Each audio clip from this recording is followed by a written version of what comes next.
Warning. No, I mean warning.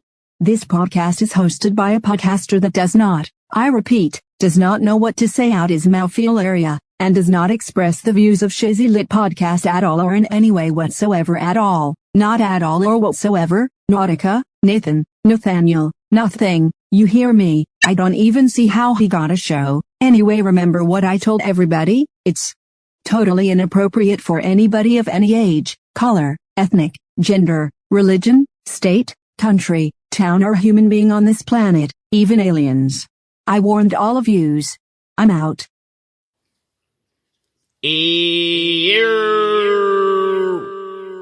Tune into that Shizzy Lit Podcast, boy, on Spreaker.com. That joint right, come on.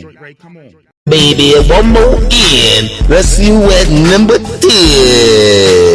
Let me see who at number 10. Patrick Hines, or the Patrick Hines in Gillian, Pennsylvania.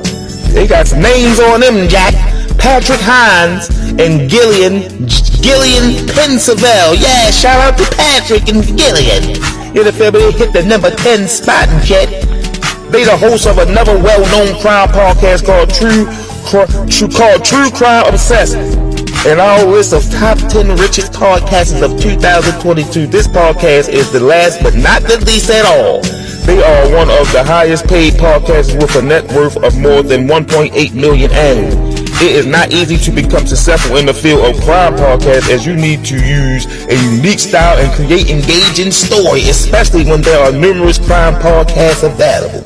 They create podcasts on the most disturbing and scary crime stories, yet they can generate humor in them. For quite a few years, Patrick has been a podcaster, and you must have heard about his famous shows like Fear the People and Broadway Backstory. I have not. Gillian was the co-creator and lead of the famous comedy show The Residuals. Together, they make a great combination for creating podcasts. They have more than 44,000 subscribers on Patreon, and this number is increasing every day as people love their style of narrating these stories.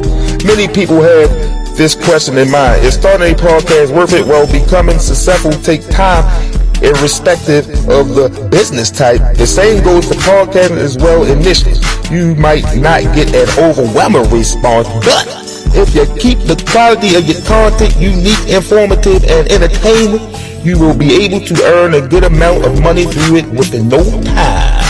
It has been observed that within the last couple of years, there has been a huge growth in the podcast industry. As per the recent data by Apple Worldwide Developers Conference, there were more than 55,000 active podcast hosts and 18.5 million episodes released. I say, goddamn! And I'm one of them. I've been out there in the game. I was one of the first ones that I got to get back at it.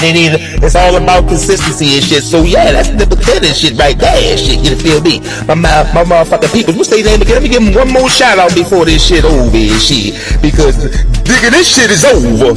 Patrick Hines and Gillian, Pennsylvania. Y'all get that money and stop being funny and just like any motherfucker. Well, y'all know where y'all heard it from. It's your boy OG Shizzy bringing this another Shizzy Lit Podcast / WTF News Conglomeration. And that was the top 10 richest podcasts of 2022. I'm going to be in that list soon, and you going to know what it is. I'm out. Yiddy.